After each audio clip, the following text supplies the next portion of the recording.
Okay, Does we're live. We're live. here we go. Here we go. Yes. So So good who's gonna evening. start us off? Yeah, I'll Let's start us. go. I'll start us off. Um, All right. Good evening. I am Reverend Evelyn Bourne, and this is Pedro Silva. We are here to have a conversation about um, walking away, right? About walking away from things that don't serve us anymore, from walking away from and walking towards freedom, right? My thing is spiritual liberation. So Mm-hmm. walking away from what doesn't serve, walking towards spiritual liberation. So thank you for joining me, Pedro. Thank you for being here. And yeah, welcome. Yeah, I'm glad that the TikTok synchronicity lined us up with one another. I said TikTok, I mean Substack. Sorry, Substack. I'm still new. But yeah, I'm also was a pastor for about a dozen years, and I don't use my rev title too much unless I'm in a certain context. Hmm. But that's a part of my walking away story as well, is walking away from being a pastor when I thought that was my forever career after I had Mm, served in the military for 8 years. And when I got out of the military, I said I was going to become a pastor, but then it took me another um, eight, no, about almost 8 years to become one. And then once I became one, I thought that that was going to be my jam, and then now it isn't. And so now I'm trying to navigate that journey. And there's a lot. I read your post about some of the things that come with walking away. And for people who haven't read your post yet, you probably would probably serve them to share some of the things, and we can kind of get into some of the things that come with walking away, and maybe why some people don't do it. right, right. So first of all, welcome Jennifer. Welcome Dana. Thank you for being here. Um, So do you want to would you like to share what precipitated your after wanting to be a pastor for so long? What precipitated you walking away? What was the impetus for you walking away? The number one thing was probably George Floyd and the Black Lives Matter movement at that time. I grew up in black churches, leaning mostly towards the Pentecostal kind of vibe. And then in seminary, I found out about, I didn't know there was such a thing as what they call progressive Christians. So Mm-hmm. I only knew about the charismatic and evangelical fundamentalist Baptist types of Christians. Okay. And I had some run-ins in the church quite a few times and had been asked to leave one church and got slapped by my pastor in another church. And I was like, what is going on? But the things I was saying didn't seem slap worthy, which mostly came down to liberation and loving others, Mm-hmm. who might not have chosen our tradition as their path, but I didn't think that precluded them from being able to be loved. Right. And I guess I had to learn the hard way that we were a special club for for only us, and our love wasn't extending out to people outside of our boxes. So in seminary, I learned about this progressive Christian movement, um, and it's largely a white movement. And I Yeah. ended up serving a church in the progressive movement, and then I served a couple other over time, and I was able to navigate it because I always showed up as myself. I always said what was from my heart, even if there wasn't that many people that looked like me in the space. But then after George Floyd and the Black Lives Matter movement, and I had this one particular memorial service that I did for a homeless woman of color who died giving birth to a baby in a field, and had been turned away from a hospital. And if Oh that kind my of broke God. me, that basically broke me right there because I just kind of felt like, what was I doing? Like, what was preaching doing? What was I did a lot of stuff outside the church, like organizing wise and stuff, and I couldn't feel what I was doing anymore, and so I just walked away, and Mm, just kind of trusted that I was either going to get led to something that served better, where people felt empowered. Because what I had a problem with was that a lot of times when you are functioning in these systems of authority, so many of us will give up our authority to people because they have a degree or whatever the case may Yes. be. And before I was a pastor, people used to tell me, "Shut up, you're not a pastor." So I became a pastor, and then it was like, oh, well, now of course you can say that because you're a pastor, and I'm like, no, man, I don't want to play Yeah. these games. Like we're all powerful, we're all, you know, filled with the divine. Why are we acting like we aren't? And Exactly. and how is my role keeping people from seeing who they are? And I didn't want to participate in that anymore. And unless I could Mm, figure out a way to do it that circumvented a lot of those systems that have been set up that are mostly oppressive and patriarchal, misogynistic, even the most progressive ones, because they're still comparing themselves to those systems, and whether you align and agree or react and resist to harmful energy is still running the show, and unconsciously. And hmm I couldn't in consciousness participate. Okay. Beautiful. Beautiful. Wow, that's powerful. Um, yeah. I mean, wow. Well, I walked away. Um, I mean, I grew up in the black church too. I grew up. It wasn't. So I grew up in the AME church, which is Mm, it's certainly not Pentecostal. yeah. You weren't Woo! like, no, no, no, no, no. No, no, no, no, no, no, none of that. None of that. We, Yeah, yeah, I know enemies. yes, and on both sides of my family, there's lineage in the AME church, and when I was a kid, my mother removed us from the church because there was some scandal at the church. Mm, Maybe mm. somebody was sleeping with somebody's wife or whatever. I don't know, Oh no. but there was a really bad scandal, and Mm-hmm. so prior to her removing us from there, so I am one of four. Mm-hmm. Prior to her removing us, the church was our whole life. Mm. It was our Yeah. whole life. She started a school at the building, at the church, Mm-hmm. and we attended on Sundays. We went to catechism class on Saturdays, and she was there during the week because she started a Mm-hmm. school and she taught there. So our whole lives revolved around this church, and she always told us that people who didn't go to church were heathen. Mm. Like, Mm-hmm. and so when whatever the scandal was happened, and she pulled us out, I remember laying awake at night thinking, "Oh, well, I'm going straight to hell. Oh boy, I know what I'm you're going talking about. straight," because what had she been saying all that time is that, Yeah. so somehow in my mind I tied attending church with my salvation. Mm-hmm. And if we weren't going to church, it's not like we left St. Paul and went to another church. We Right. just stopped going to church because she just had it, and Mm-hmm. it really messed me up. And yeah, but I was always, I don't know, even as a child, I always had a way to sort of separate my relationship with God from what was going on in that building. Right. Whenever I heard about hell, you asked about Carlton Pearson, which we can talk about.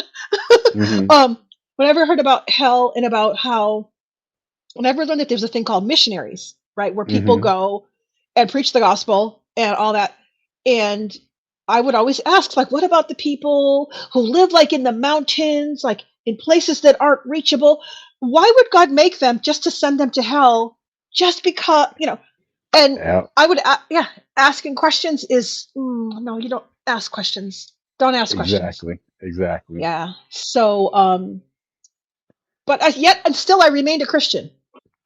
I remained a Yeah. Christian, and it wasn't. It was less than 5 years ago. Mm. I heard a brother by the name of Dr. Ray Hagen. Are you familiar with him? No, I don't think so. Yeah, he's a. I was watching YouTube one day, and he was talking about how the Bible was not the inerrant word of God, Mm-hmm.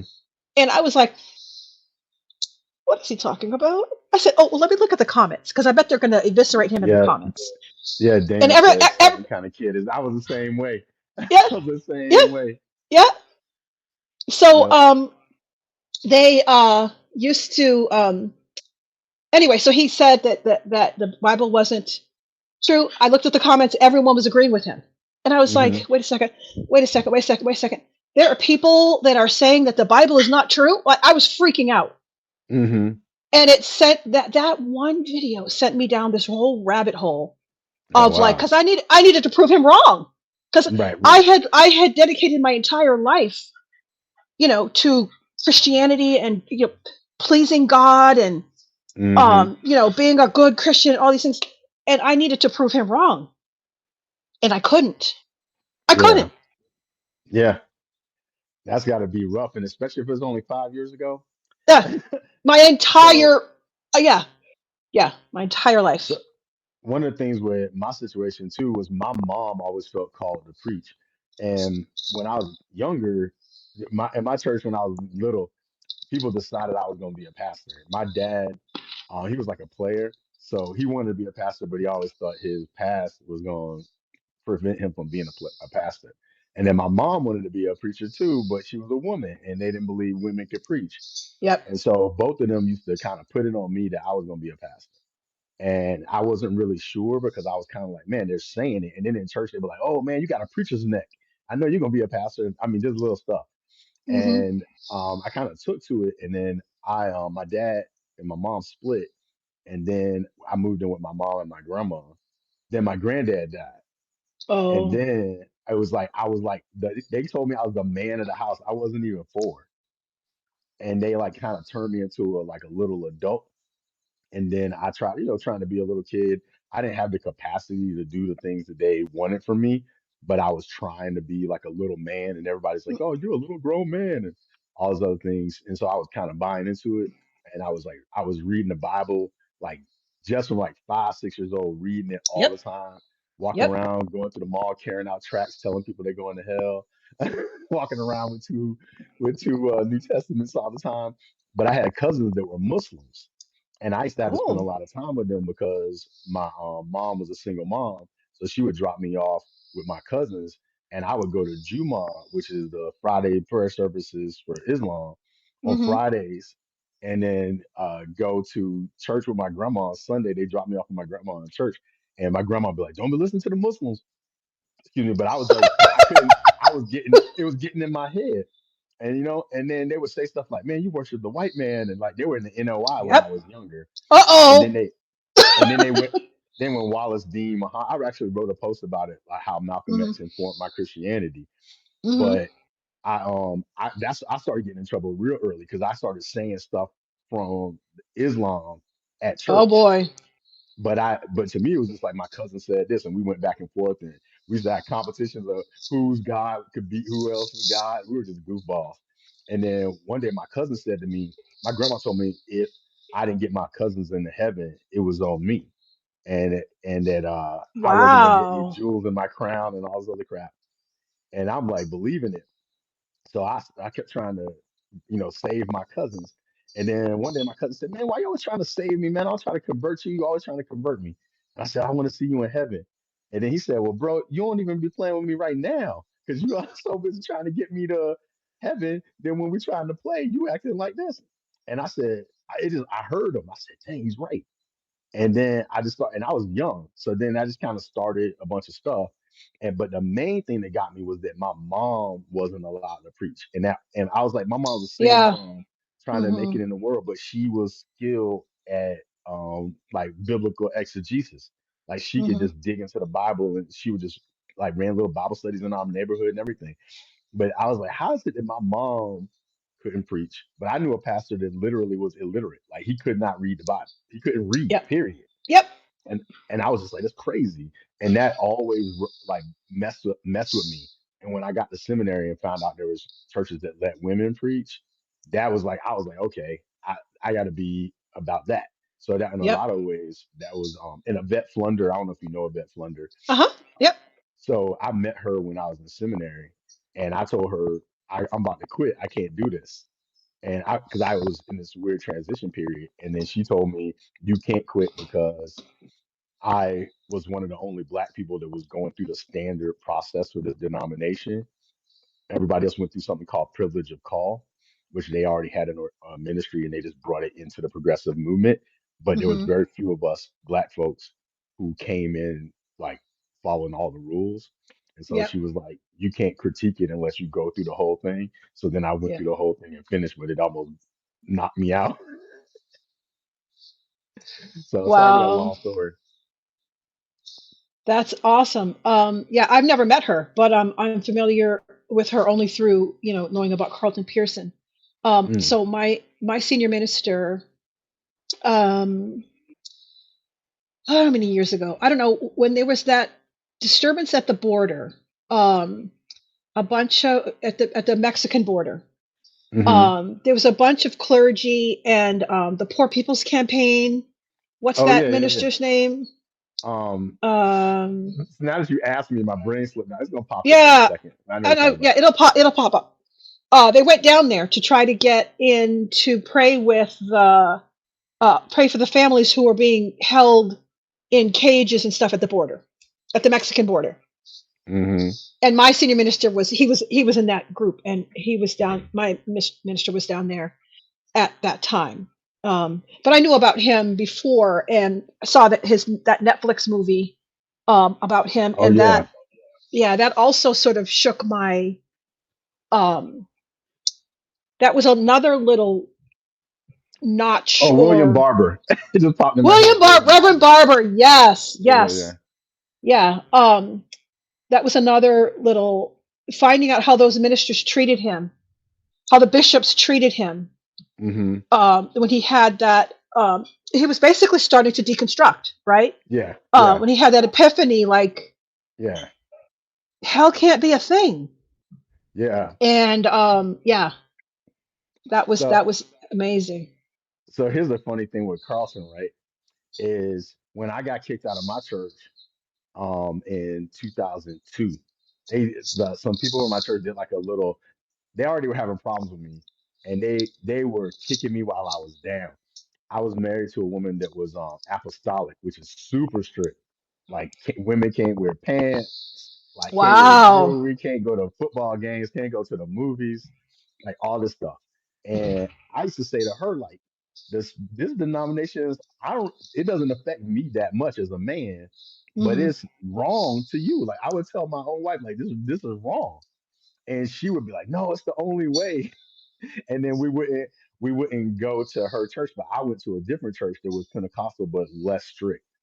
And she would tell, we would argue over who was going to hell, and she would tell me I was going I was going to hell because I wouldn't go to a apostolic church, but she also stopped going to the apostolic church because it was too strict.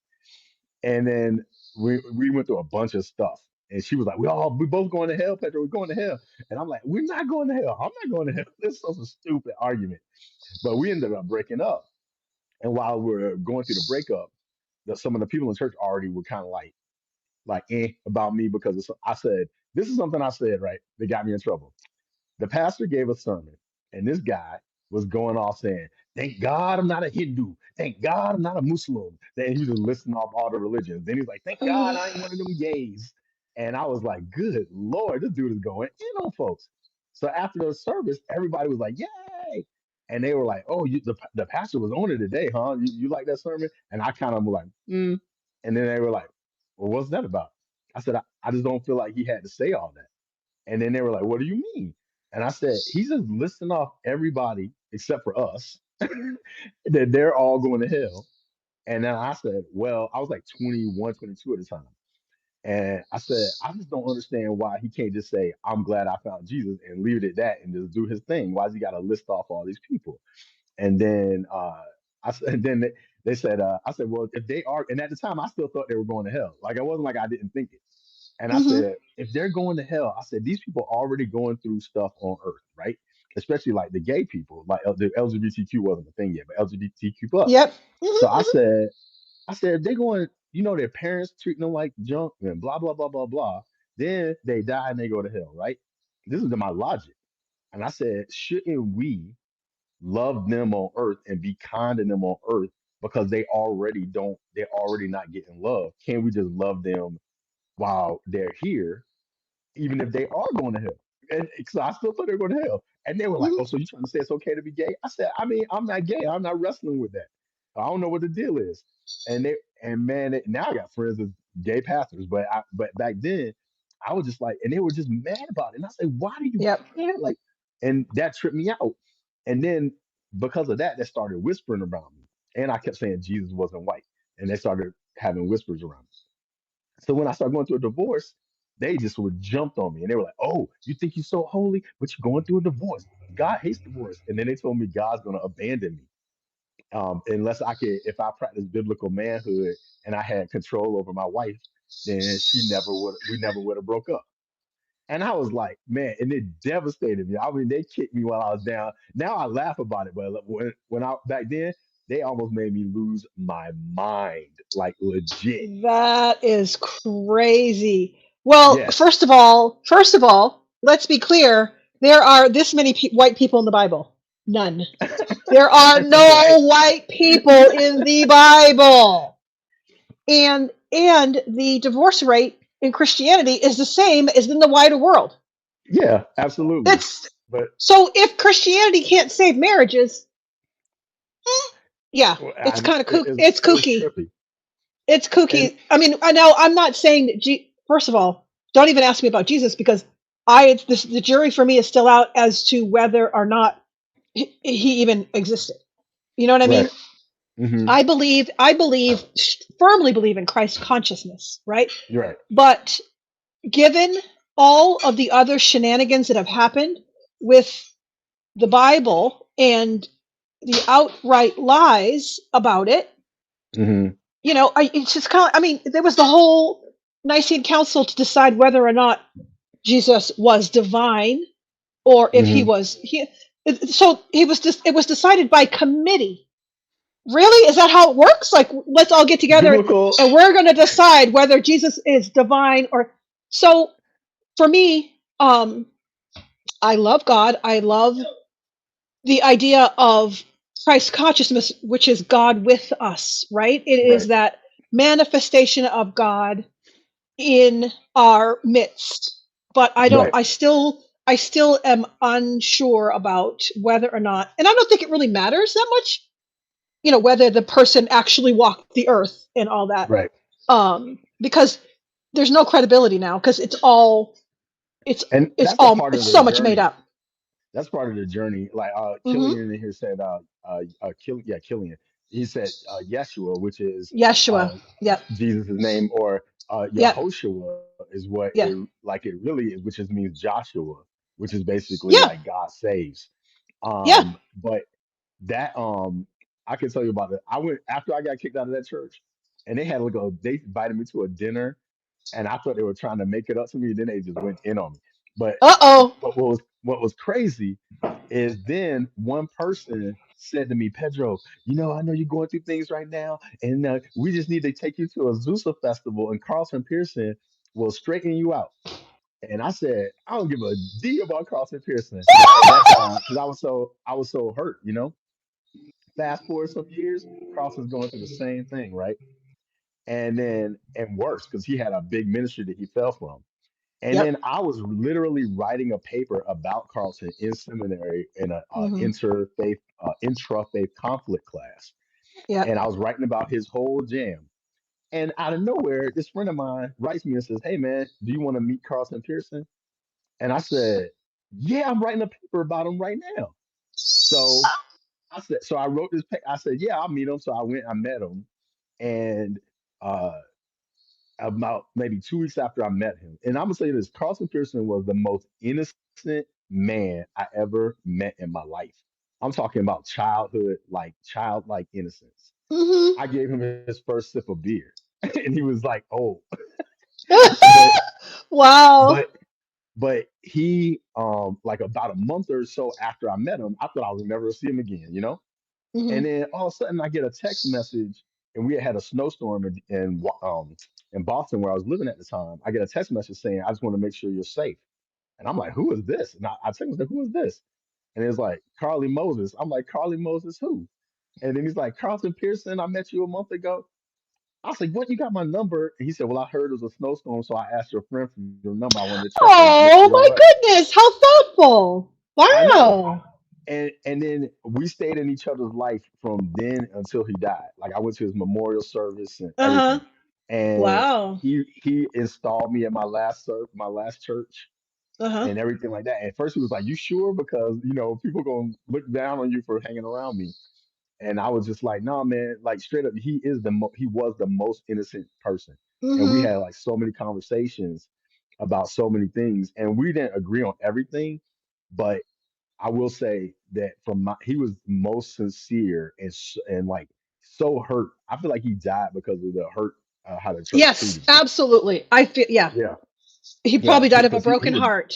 He he died of a was broken very heart. brokenhearted, but he Yeah. was a very very sincere person. And if his sincerity was so deep that if Christ is to me, I choose to believe in Jesus as a real person, right? Or Mhm. Yeshua or Yehoshua, Mhm. but it's a choice. I'm able to say that it's a possibility that he never existed, but Mhm. I also choose to believe that he does exist, and only for one reason. And that was when after I got kicked out of the church, um, I was going through, like really going through, and it wasn't just I was going through because of spirituality. Also, my Mhm. identity as a black person was going through because I felt like the black church was full of white supremacy and was like it was like destroying Oh fellow my black God. people, and that was and no one could see it, and I felt like I was going insane because I was trying to tell people, but they just couldn't hear me, and it was making me bonkers. And then I was trying to forgive my ex because she had moved on rather quickly, let's say. and, and she moved on so quickly that we weren't even broke up yet. Well, That's how fast she moved on. And I was trying to forgive her, but I was also trying to get the church out of my system. And I was like mad at the church. I was like trying to find holes in everything. I was trying to be a super atheist in revenge for wasting my life. And then when I struggled to try to forgive her, I couldn't figure out a good reason to forgive her because mm, there was no mhm. logical reason. But I Yeah. also didn't want to be burdened. I was sitting in the house in the dark by myself, just depressed. Yep. And then all of a sudden, I out of my own logic, I said, you know what? I'm just gonna forgive her because she doesn't know what she's doing. And when I said that, I said, "Oh crap! Forgive them for they know not what they do." Yes. And I was Yes. like, and then it was so painful for me to say I was going to forgive her because she didn't know what she was doing that it made me think, who could have written the idea into the human consciousness that someone's forgiveness rate, the frequency or the vibration of their capacity to forgive was so accelerated that it would collapse time so that that person could forgive while they're dying, while they're being Mhm. murdered, while that like the theory alone would break a brain because it was breaking my brain to forgive Yeah. her. And I said, dang. And I said, man, and I decided to myself whether I have to believe Jesus existed because I have to believe for me to move forward in my body, because it was my body that was hurting. Mhm. And being Mhm. in a black body, whereas it all this stuff that comes with being in this kind of body. I had to believe that there was a person who could embody the highest level of consciousness while in a body that was under constant assault, and Yes. that they wouldn't Yes. become less of themselves because of a system that was telling them that they were nothing. And I so love that's that. why I decided Jesus was going to be real for me, but I don't put that on anybody else anymore. Mhm. Yeah, it's fascinating because I have a similar experience with my ex-husband moved on before we were divorced. And that's how I'm gonna say it. He just moved Yeah, on. that's And how you. he's like, "Oh, we should get divorced." um, Yeah, so I can get but married. but anyway, so when I was in seminary, this was so I was in seminary after my divorce, and I realized that I had more forgiveness work to do. I had more forgiveness work to do for this situation, and so one of my professors was like, um, "How do you hold him in your? How are you holding him in consciousness?" right? Mm. Because my mom, I wrote about this thing where I was having a very difficult time with the divorce, and my mother was like, "Pray for his happiness. Yep. That's what you got to do. Pray for his." And I was like, are you kidding me? Like the things that then pray for his happy, and I was like, I am not gonna pray for his happy. I was like, oh. So my professor was like, "How are you holding him in your conscious? Are you like saying expletive and then his name? Because this, he is a beloved child of God. He's a beloved Yeah. child of God, and you're calling him a blankety blank and then his name. Right. So, so she challenged me to call him my beloved ex-husband. Mm. And so from then on, when I referred to him, I had to refer to him as my beloved ex-husband. And I will tell you that in the beginning, I almost had to spit those words out. But then Hmm. I realized that the same God who created me created Yeah. him. And Yep. when he looks on him, he sees nothing but his perfection. So Exactly. I am the one who's keeping the those bad feelings alive by my expletives every time I say his name. So yeah, I had to call him my beloved ex-husband, and that really helped me to get over that, you know, because we were Christians, we were going to an AME church, right? Mm. You know, Yeah. and he was doing all of the things that that He was married men making should be doing. choices. Yeah, He was making decisions. he was making some decisions. But, so I had to just leave that between him and God, and Yeah. to not be dragging him through it every time I thought about him. So, Yeah. my minister said, you have to give him safe passage through your mind. Yeah. And he did not have safe passage through my mind. Yeah. So, when you're in seminary, at least where I was, we had to clear out all that. We had to get the vessel clear so we could help other people, right? If Yeah. I'm walking around, You were in a more holistic, like sounds like I was yeah, into, yeah, academic or like study ancient text type joint. we did work. We did Yeah. work on Yeah. ourselves. Yeah. Yeah. That's So awesome. yeah, yeah. Yeah. But one of the things somebody actually asked me when this was funny, when I got kicked out of my church, I was at work one day and I was looking kind of despondent. And somebody said, "Yo, man, what's wrong with you?" And I said, "Man, some people asked me to leave my church." And they said, "Your church?" And I said, "Yeah." And they were like, "You're a Christian?" I said, "Yeah." And then the guy, he was an Asian dude, like Thai. And he said, he called this other woman who was also half Thai over, and he said, "Come here." He said, "Come here." He said, "What religion you think Pedro is?" And she said, "Buddhist." And then I said, "What?" And then he said, "No, he's a Christian." And I said, and they said, "Pedro, we both talked about how you're a better Buddhist than we are, and you're black, and we're Thai." And I was like, and I was surprised because I didn't know why they would think that or why what Hmm. inside of me came off that way. And then that night I went and got this book by Thich Nhat Hanh called Living Buddha, Living Christ, which compared Mm, Buddhism to Christianity and stuff like that. And I could see the parallels, but obviously I kind of still kept rolling with Jesus. And but what it did is it kind of like opened my mind up like another layer. My mind wasn't closed anyway, it's just I was exposed to what I was exposed to.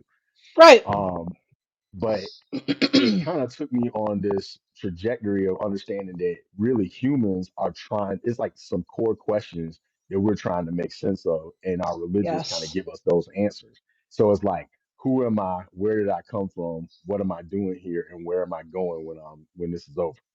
And Hmm. then if we would just thought about those all the time, we would lose our minds. So answers, they give us answers. They're like, here you go. Here's a bunch of answers. In And a then nice little, yeah. yeah, yeah, yeah.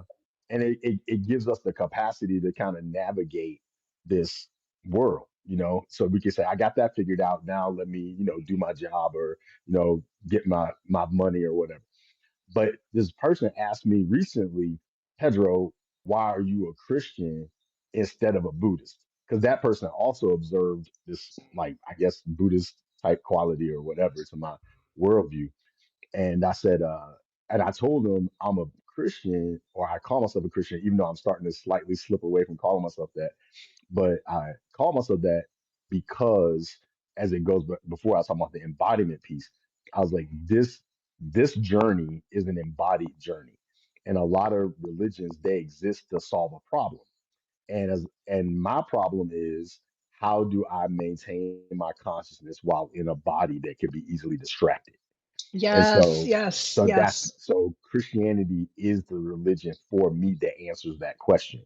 If somebody wanted to say, how do I transcend my body and get beyond all of these things? Then I would say I would recommend Buddhism to them. If someone's asked Mhm. me about another thing, how do I submit to God and don't trust God above all things and say God has no partner?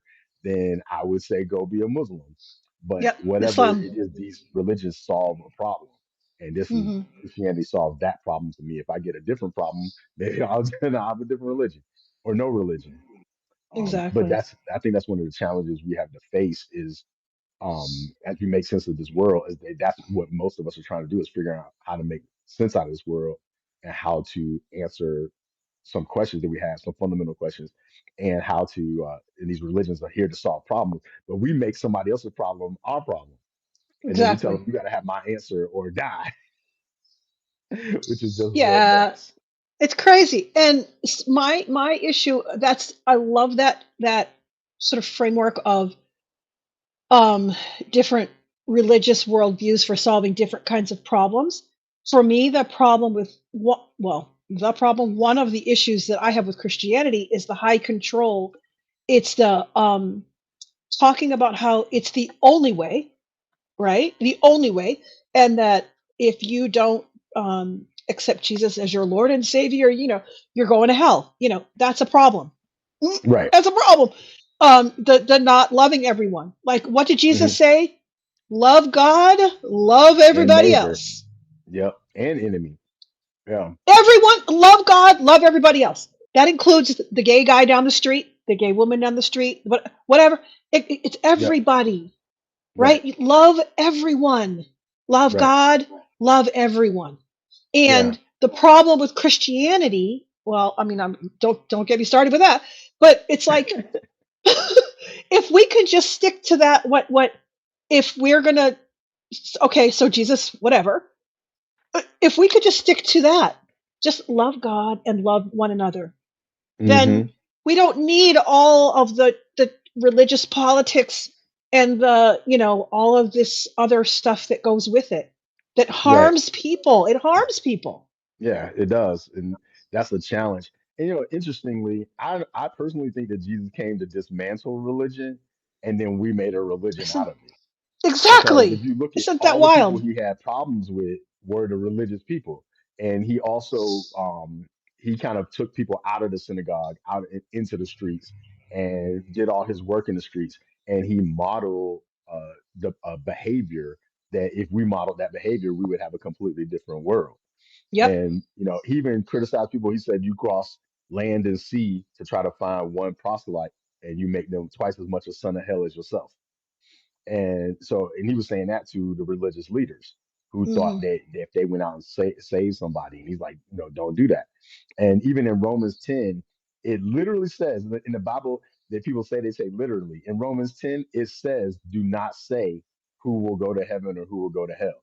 It's like if you say who's going up, that's to bring Christ down. If you say who's going down, that's to bring Christ up. And the righteousness of faith doesn't talk like that, but Yep. we still do it all the time. And I used to bring it up and say, it says in here, don't do this thing that we're doing. And they'd be like, you're twisting the word, you're twisting the word. And I'm like, I kind of think you're twisting the word, you Yeah. know?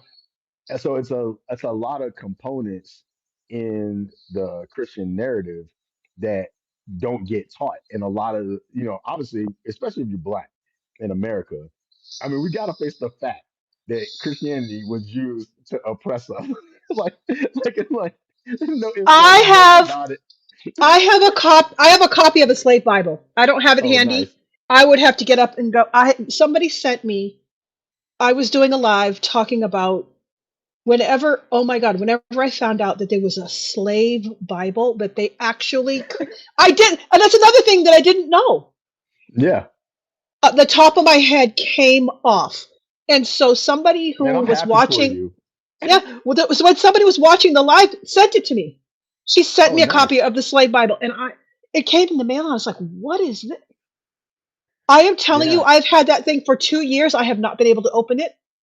Oh, really? My Because I feel like my ancestors. I feel like the rage of my ancestors is just like, I yeah, You know, I hear you. And I'll say this, like it's very important for us. One of the things that religion has done is religion hasn't done anything. People who abuse religion have done things. And what they've done is they also robbed us of our intimacy with our emotions. Because we all these emotions exist for a reason. You know what I mean? They tell us stuff, they inform us, just like our bodies are constantly informing us. And like rage is the responsible feeling for certain yes, conditions. And it hmm exists as a tool. It's an energy, and I actually been writing about it for a couple of weeks. I haven't posted anything about it yet.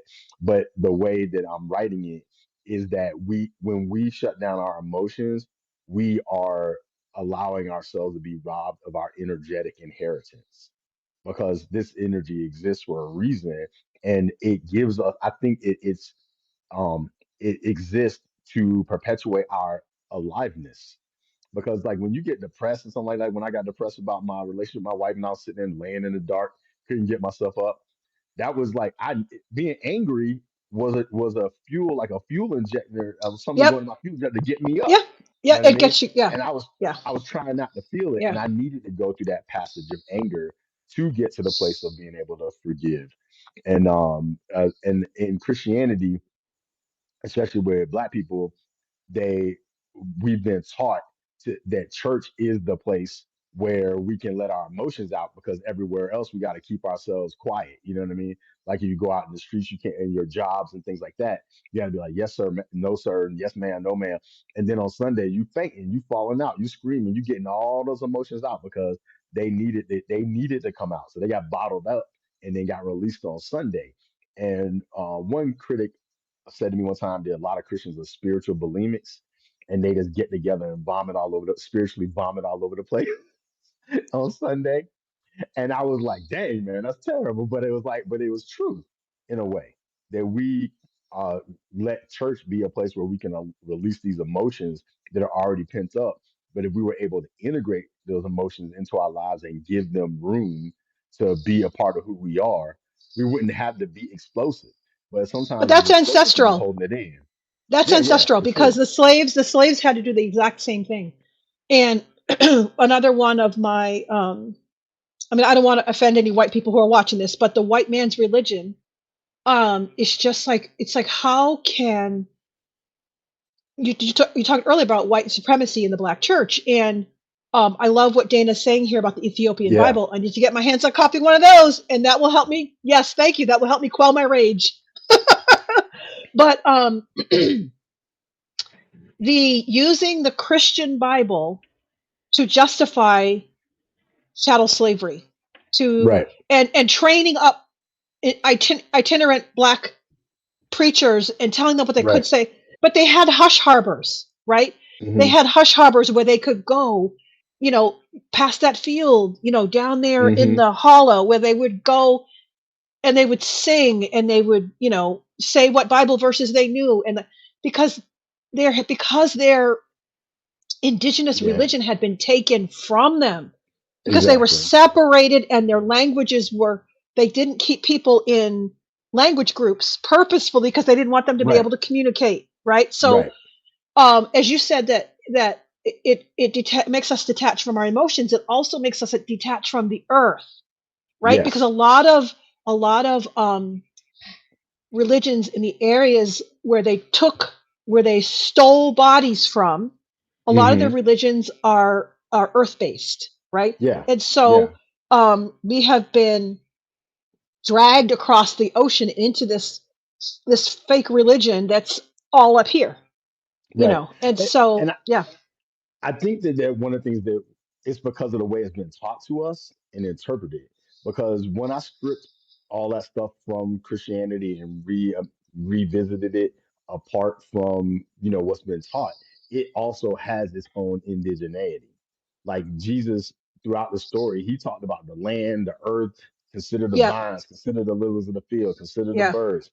Like Yeah. everything was looking at everything around us as Hmm. as signs of how life flourishes naturally and organically. So none of that was stripped from, even when people did do things with the teachings, there's so much in there.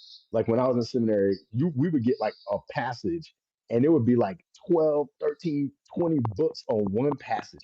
I was blew my mind when I was in seminary. I was like, how Wow. is it that people have books about one passage? And they'll tell you where it came from, the etymology, all these other things. And so the indigeneity of Christianity is, it's there, but we can't see it because it's being used for a particular purpose in this context. And that's one Yep. of the reasons why I tried to stay in the churches, because I thought that there was a way for me to um, uh, invite people to explore. Like I'll give you an example. So this one is like, somebody said something to me after I preached this. They were like, "Man, you making things up." And then they went back and read it, and they were like, "Oh, okay." So you know the story about the they call it the wicked servant, and they said that the master went out, he wanted to make himself king of this community, and he went out and he gave some talents to some people, and then when he came back, he was like, "Okay, the person I gave 10 talents, what'd you do Oh with it? yeah, the Five, parable what'd of you do with talents. it?" Yeah.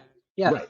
So first of all, the word talent was a measure. It was not the Yep. word talent like It's a I know measure how to of money. dance. A Yeah, measure of money. Yeah. 75 pounds. So it's about 75 pounds. You got 75 pounds of gold, 75 pounds of Yep. silver, whatever. That was a talent. Yep. So in the story, what happens in Luke, in the Luke version, is the people come to one of the servants and they say, "We don't want this guy to be our king. He's wicked. He reaps what he doesn't sow. He Yep. does this, that, and the other thing. We don't want to be him to be our king." So then that person decides not to invest money on behalf of that wicked ruler. And then the wicked ruler comes back and says, "Okay, why didn't you do this?" And he blesses the people who went along with his wicked system. And then he murdered the guy who didn't participate in it. And then he said, "And bring everybody who didn't want me to be their king. I'm gonna kill them too." And but then in church, they teach us, well, you gotta give your talents to God, the talents. And they talking about talents, and it's not even talents, but they don't know. So they just run their mouth Oh, and say stuff they don't know what they're talking about. don't know what they're And talking preaching about. to millions of people don't know their, I'm about to say a lot of stuff. They don't Yeah. know anything. Yep. And so they Yep. sitting there preaching that, and we all saying, "Yeah, we got to give our talents." And it's like, man, that is not even the word. Some people call them minors or whatever. It's different types of words they use, but it's a denomination of money, but it Yep. was not what they were talking about. And then the right after Jesus tells this story, Jesus talks about Jesus does the triumphal entry, which compares him to coming into into the city and Pilate coming through a different gate on the other side, and Jesus gets killed. Blah blah blah blah. So Jesus was foreshadowing his own death, Hmm. saying, "I'm like this dude who doesn't participate in this unjust system, and this is what's going to happen to people who don't participate in this unjust system." But we get taught something completely different. We get taught the capitalistic version. You know what I Yep. mean? And then people thanking God when they win a basketball game. Unbelievable. Oh. Yeah, yeah. And you can't tell them anything because if you tell, you can tell people, but they have so much enculturation into this other idea that when you tell them, it feels like first of all, it feels like, man, have I been duped? Just like how we felt. And Yep. people don't want to feel that, and it's a People don't want to painful feel thing to that. feel. Even And if then it's the they, truth. yeah, Even if it's the truth. exactly, exactly. Yeah. But Yeah. at least I'm not in Wow. my church now, so I can't get kicked out. Yeah. I can't say that I've ever been kicked out of a church, but that Yeah, must be wow. Well, this was very powerful. We'll have to do this again because yeah. I keep thinking about all these different directions. Like we didn't talk about the divine feminine. Oh, that's definitely got Yeah, to be talked about. yeah, we got to talk about that. In Yeah. honor of in honor of your mom. One of the And last sermons I preached about that Christ, if Christ was alive today, it would be a black American woman raising sons. And I had a yep, black woman Christ on the front of the bulletin. yeah. So yeah, definitely. But yeah. Hmm. So any closing? I would say for any Thoughts? person that listens to this, uh, give yourself 1 minute to sit still in silence and allow yourself to feel how much you're loved, and that everything that has ever happened in your life, if you can stop for that one moment and recognize and receive that, then all the stuff you've ever been through will have been worth it for that one moment of knowing that. And once you know that, don't let anybody ever take that away from you. It doesn't matter who it is, what authority they seem to have, or anything like that. Just allow yourself to receive and then give freely as you receive freely. Beautiful, beautiful. Yeah, I'll just say that as we mentioned earlier, love God, love each other. That's Hmm. it. And we don't need all the trappings. We don't need all the rules, all the doctrines, all the there's only one way. I always say this, it's not just me saying this. I'm sure somebody else said this. There are many paths up the mountain, right? Hmm. So anyway, well, thanks so much for doing this. Yeah. We'll have to do it again. Yeah. We definitely got shake to talk about the shake up divine some more feminine. stuff. Yeah. So Absolutely. yeah. Awesome. All Well, right. thanks Well, to have a everybody that great evening. popped on here. Yeah. Thanks for everyone for joining. All right. I'll Awesome. catch up with you soon. Yeah. Thanks. All right. Bye bye. Bye.